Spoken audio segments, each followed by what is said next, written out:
स्वागत है आपका हमारे इस विशेष बुलेटिन में। मैं हूं रेशमा आपके साथ और मेरे साथ है मेरी सहयोगी मनीषा। आइए हेडलाइंस पर नजर डालते हैं। पुरी में आज भगवान जगन्नाथ नंदी घोष रथ पर सवार होकर भक्तों को देंगे दर्शन। साथ में होंगे भाई बलभद्र और बहन सुभद्रा।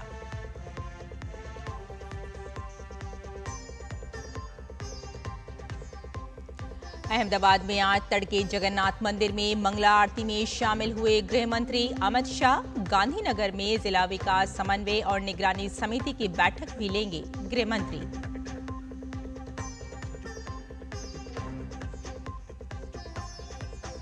चुनाव आयोग की टीम बिहार दौरे पर। आज राजनीतिक दलों से होगी बातचीत। चुनावी प्रक्रिया, सुरक्षा व्यवस्था और बूथ प्रबंधन की समीक्षा करेगी टीम।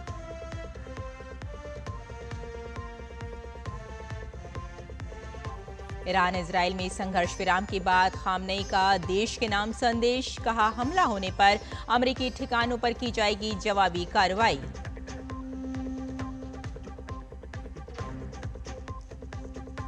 और एशियाई स्क्वैश युगल चैंपियनशिप में भारत ने रचा इतिहास। स्वर्ण पदकों की लगाई हैट्रिक। पुरुष, महिला और मिश्रित युगल पर कब्जा।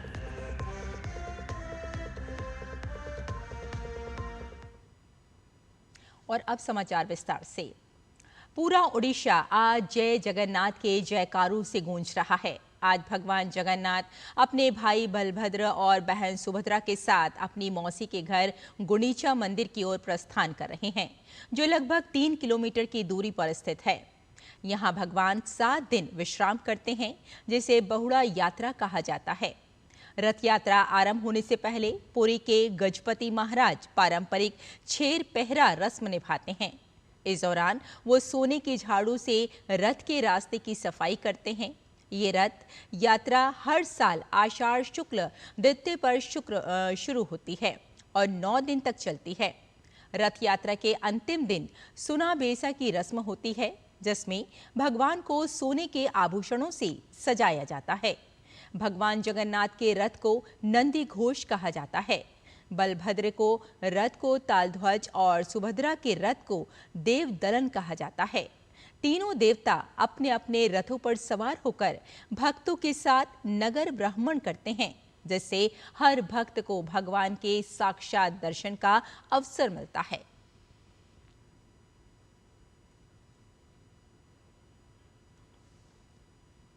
जगन्नाथ रथ यात्रा हर साल आयोजित होने वाला प्रमुख उत्सव है। ये त्योहार द्वितीय तिथि को मनाया जाता है। अहमदाबाद में भी आज रथ यात्रा की धूम है। आज तड़के श्री जगन्नाथ मंदिर में मंगला आरती की गई। ब्रह्मा मुहूर्त में देवी सुभद्रा और भगवान बलभद्र की मंगला आरती के दौरान श्रद्धा और आस्था का अद्भुत संगम देखने को मिला। यह आरती रथ यात्रा की शुरुआत से पहले भगवान का पहला दर्शन और पूजन होता है, जिसे देखने और अनुभव करने के लिए हजारों श्रद्धालु हर वर्ष एकत्र होते हैं।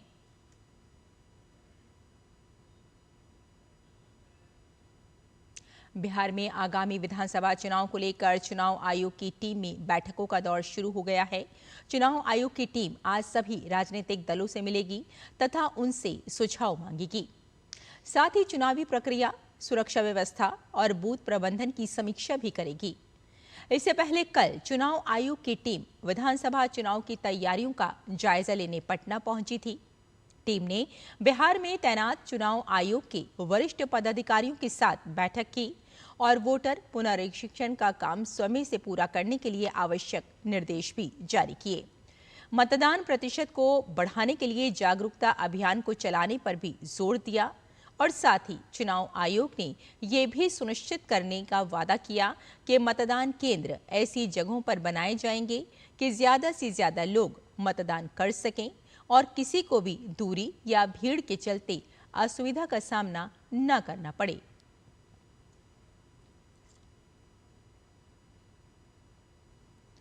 गुजरात में आम आदमी पार्टी को बड़ा झटका लगा है।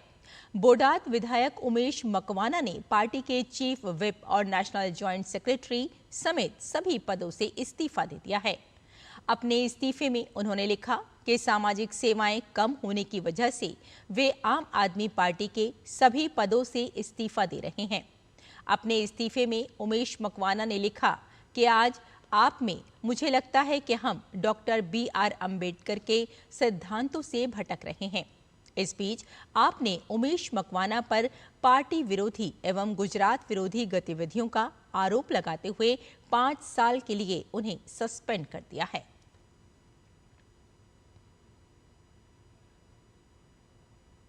ईरान के सर्वोच्च नेता आयतुल्ला अली खामनेई ने कहा कि ईरान भविष्य में किसी भी अमेरिकी हमले का जवाब पश्चिम एशिया में अमेरिकी सैन्य ठिकानों पर हमला करके देगा। कल खामनेई ने वीडियो संदेश के जरिए अपनी पहली सार्वजनिक उपस्थिति दर्ज कराई। उन्होंने कतर में अमेरिकी सैन्य अड्डे पर ईरान के हमले को अमेरिका के चेहरे पर करारा तमाचा करार दिया और भविष्य में किसी भी आक्रामकता का कड़ा जवाब देने की बात कही।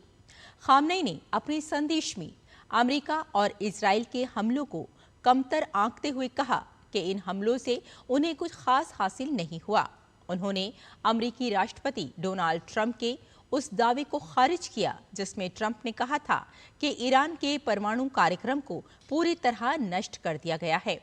खामनेई ने इसे अतिशयोक्ति करार दिया।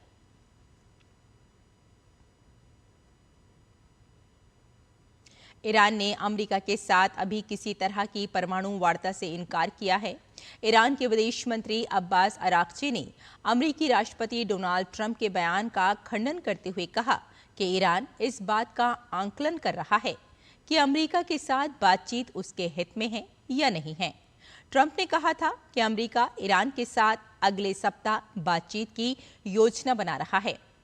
ने कहा कि परमाणु ठिकानों को हुआ नुकसान थोड़ा नहीं है और संबंधित अधिकारी ईरान के परमाणु कार्यक्रम की नई वास्तविकताओं का पता लगा रहे हैं जो ईरान के भविष्य के कूटनीतिक रुख को प्रभावित करेगा।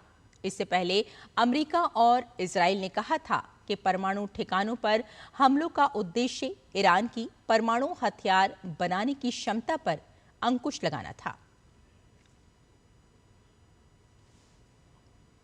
नेपाल के राष्ट्रपति रामचंद्र पौडेल ने संस्कृत भाषा को विश्व की अमूल्य धरोहर बताया है। उन्होंने कहा कि संस्कृत भाषा साहित्य और संस्कृति का दक्षिण एशिया की सभ्यता और संस्कृति पर गहरा प्रभाव रहा है।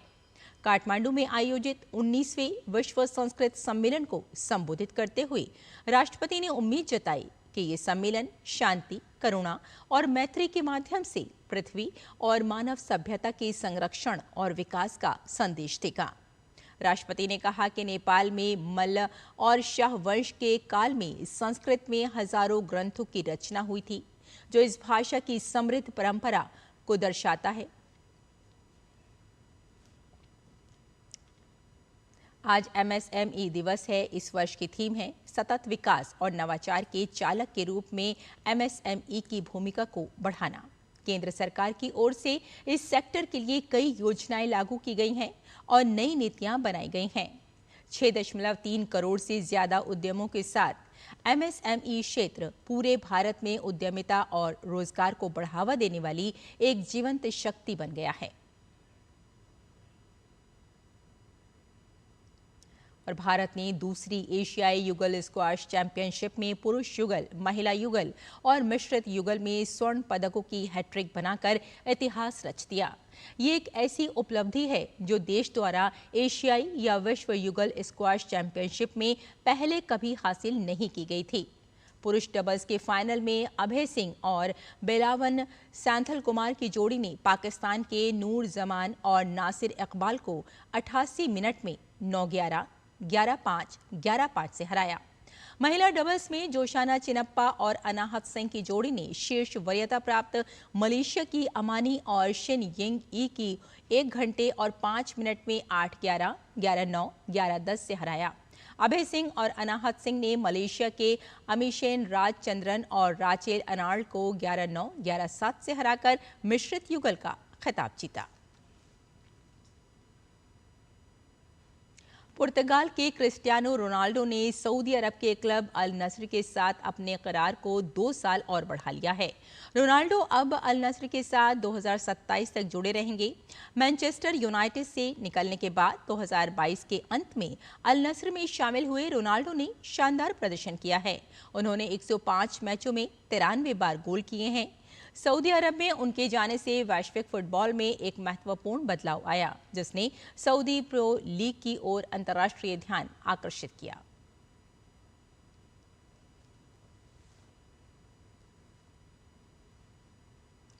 तो हमारे इस विशेष बुलेटिन में फिलहाल इतना ही। मुझे और मेरी सहयोगी मनीषा को यहीं अनुमति दें। नमस्कार।